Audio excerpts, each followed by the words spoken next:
Modani a gente fala de manhã, tradução literal é Modani, agradeço, eu, lefanecha, diante de ti, melech, rei, chai vekayam, rei que é vivo, rei que é existente, shechezarta, você, rei, devolveu, bi em mim, nishmati, minha alma, behemla, com misericórdia.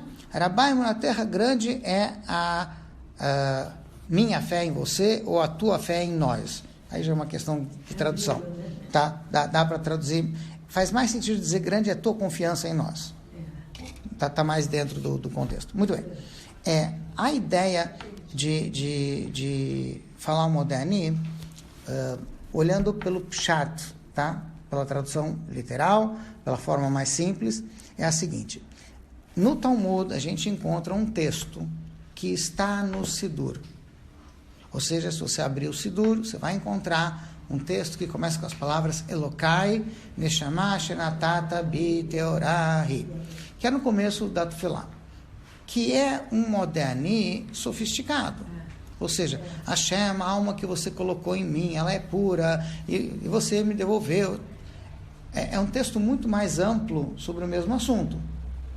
Que Hashem nos devolve a alma todo dia quando a gente acorda de manhã. Tá? Só que a Gemara explica que na época do Talmud a gente podia começar o dia falando Elokai, Neshama, Shenatata Bi, e que tem uma brachá no final, Amachazir, Neshamod, Levgarim Eitim, bendito és tu, Hashem, que no futuro vai fazer voltar as almas para os corpos que já estão mortos. É uma alusão a Tchiat HaMeitim, a ressurreição dos mortos, que vai ter na época de Mashiach, depois da Avinu Mashiach. Na época do Talmud se falava isso ao acordar.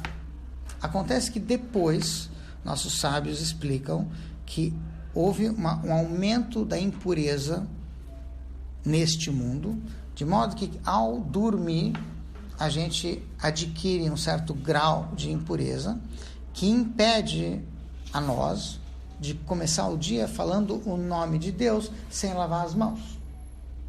Daí porque hoje a gente começa o dia falando Modani, que não tem nesse texto nenhum nome de Deus, então eu posso falar tranquilamente, mesmo em estado de impureza. Aí depois a gente lava a mão, e depois a gente faz todo o texto da Tefilá que a gente tem que fazer. Tá? Então, esse é o contexto do porquê o Modani está do jeito que está hoje em dia, porque hoje em dia tem uma impureza maior, que a gente adquire ao dormir. Tá? Por que essa impureza maior? Aí tem um monte de explicações, vamos ficar só numa, para não viajar muito na ideia. Quando a gente dorme, nossa alma divina sai do corpo e presta contas a Deus daquilo que a gente cumpriu ou não cumpriu durante o dia. Tá? A nossa alma animal permanece, porque afinal de contas a gente continua vivo, a gente respira, o sangue continua circulando e até o cérebro funciona, não racionalmente, funciona, eu chamaria de imaginativamente, tá? Porque a imaginação corre solta quando você está dormindo, não tem uma lógica, o sonho não tem muita lógica, tá? E o que sai no fundo, assim, em termos práticos para a gente, o que a gente perde ao dormir é a consciência. É o controle consciente do corpo. Tá? Então, o corpo não se mexe porque você não tem controle consciente sobre o corpo. Você tem a imaginação. Antigamente sempre foi assim? Não, o que acontece? Sim, o que ele está dizendo é que agora que o corpo fica mais vazio, sem a alma divina, há um grau maior de impureza. Que antes se dissipava por completo, quando a gente acordava, porque a alma volta para o corpo, e hoje em dia fica um pouco dessa impureza nas mãos, que em Yiddish, a gente quando lava as mãos de manhã, o nome dessa lavagem de mãos ao acordar de manhã, que bota uma bacia do lado da cama, com uma canequinha e tal, esse lavar as mãos de manhã, em Yiddish, é chamado de Nägelwasser, que significa água da unha. Então, esse é o Remes, ou seja, todo Modani, no fundo, faz alusão a um episódio que vai haver no futuro. A gente já está agradecendo agora pelo pequeno episódio que está acontecendo conosco todo dia, mas também agradecendo de uma certa forma pelo aquele futuro episódio que vai acontecer com todas as almas que vão voltar para todos os corpos depois da vinda de Mashiach. Sim? Então essa é a alusão, Remes. Sim. Você viu o WhatsApp, aquele apóstata que foi na fila do Rebbe? Sim, sim. Né? E que ele fez chuvá. Você ficou com ele? E que ele fez chuvá. É porque ele Fez chuvá. Tem foto dele. É. Você... Eu nunca vi um moleque tão bravo, né? O que aconteceu com o cara? Ele tava com cara. Maiores detalhes, vejam o WhatsApp Rebbe. Manda pra mim. É o Rebbe do WhatsApp. É só... Todos... Sim. Hã? No Rebbe falando troço aqui, né? Eu nunca sabia. Mas foi o que ele aprendeu. Bom, enfim, a história, em suma, é a seguinte: um cavaleiro veio para o Rebbe e ofereceu um livro para o Rebbe. Aí o Rebbe olhou, assim, muito resumidamente. E ele disse, esse é o meu comentário sobre os Salmos, porque eu acredito no fulano. Tá? Aí o Rebbe falou, eu vou pegar esse livro para você ter um livro a menos para distribuir para os outros. Porque você é judeu, Aí ele disse, eu sou, mas eu acredito. Então isso é um sinal de que você não está bem. Ele fala, não, mas eu estou muito bem. Não. O pior doente é o doente que não sabe que está doente. Enfim, a conversa foi nesse nível. Então foi realmente forte. Eu não digo, olha, se você segue a sequência, ele está controladinho até o final. Ele só está dizendo para ele, não é verdade. Sim, mas Sim. Na hora que ele jogou o livro no lixo... Ele não jogou no lixo, jogou para trás.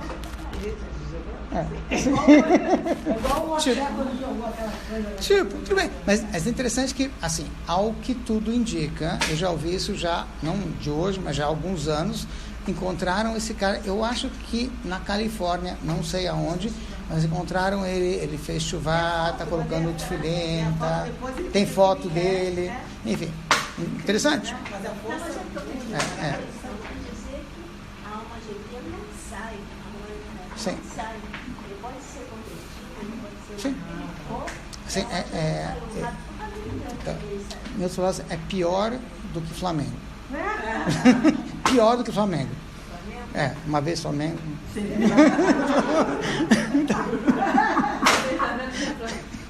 Certo? Muito bem, vamos lá. Drush, próximo. Então, qual é a associação de ideias que tem aqui? Então, aqui é uma ideia curiosa. A ideia é de que Hashem devolve a alma para a gente, que foi nos dada por Deus, e Ele está nos fazendo um grande favor. Por quê? Porque por lei Ele não tem obrigação. Como assim? A alma divina foi dada para a gente para cumprir uma missão. Então a gente tem um número X de deveres, de mitzvot, a cumprir. Muito bem. Passa um dia, a pessoa teve a chance de fazer X coisas, e sei lá o que aconteceu, mas enfim, no final do dia ela vai prestar contas do que ela fez. Se a pessoa for realmente honesta consigo mesma, ela vai dizer, estou em dívida. Certo? Muito bem. Então, o que acontece quando a pessoa está em dívida e não tem como pagar a dívida? Então, ela dá uma penhora. Ela deixa uma garantia. Sim? Tá? Então, essa garantia é o que a gente deixa com Deus toda noite. A gente penhora a alma com Deus. Sim? Tá. E, na verdade, Ele faz um grande favor de nos devolver. Porque a gente não pagou a dívida. Tá? Então, existe uma coisa curiosa na Torá que é a seguinte. Existe uma lei, e de uma certa forma essa lei talvez se aplique nesse caso também, que é a seguinte. Se uma pessoa, ela não tem bens, ou tem pouquíssimos bens, tá? Muito bem. E ela tem uma dívida, tá? E, bem ou mal, para garantir o pagamento da dívida, então ela tem que penhorar algum bem. Então, digamos que esse bem que vai ser penhorado é um cobertor. Sim? Então, a Torá nos diz o seguinte, se ela não tem nenhum outro cobertor, quem ficou com o cobertor de penhora, como penhor, tem que devolver o cobertor de noite, para a pessoa poder dormir. E de dia ele vai lá de novo e pega o penhor. Sim? Tá. Por quê? Porque uma coisa que a pessoa precisa, ela tem que devolver. Sem isso, ela não por exemplo, não se pode penhorar um objeto que a pessoa precisa para produzir comida, porque sem isso ela não vive.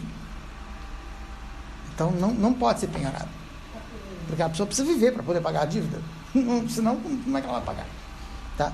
Entre outras coisas. Então o que ele está dizendo aqui é o seguinte: Hashem devolve para a pessoa a alma que deu e não segura apesar da dívida que a gente continua tendo com ele, tá? Que de uma certa forma tem a ver com essa ideia de que ele confia de que a gente vai pagar, por isso que ele devolve a alma. É a alma divina. Nem que seja na hora da morte. Aquela partezinha daquele dia ficou, não é isso? Não, a parte do dia não sei se ela fica. A ideia é de que a alma divina, no final das contas, mas não no dia, não é que vai depositando dia a dia. Sim. A ideia é de que a alma divina ela sai, por assim dizer, do corpo, mas não deixa de estar conectada com o corpo. Então ela presta contas a Deus daquilo que ela cumpriu ou não, enfim, durante o dia. Depois ela volta. Não é que ela... Vamos lá. Drush. Então, já explicamos a ideia de associação de ideias. Estamos comparando o sonho com a ideia de penhora, no caso da dívida, a gente também tem dívida com Hashem, e tem a penhora, vamos dizer assim, da alma na hora que a pessoa dormir. Tá. Sod, a parte mística, cabalística, enfim, do sonho. Vamos lá. No Moderni, a gente diz Melech Chai Vekayam, Deus vivo e existente, eterno. Então, isso se refere ao atributo divino de Malchut, que se une com o atributo divino de Yesod. Certo? Muito bom. Todo mundo entendeu? Se entendeu, então não é Kabbalah. Se não entendeu, aí sim é que é Kabbalah. Certo? Porque senão não... Tá. Ou seja, Melech, obviamente, tem a ver com Malchut. Tá? E o Chai tem a ver com... Chai Vekayam tem a ver com Yesod. Tá. Maiores detalhes, ele vai explicar um pouquinho melhor mais adiante. Tá? Até aqui, a gente ficou na explicação sem Hassidut. Tá? Então, na próxima, a gente continua com como é que a Hassidut explica tudo que a gente falou até agora. Tá certo? Que pena que eu não Muito bem.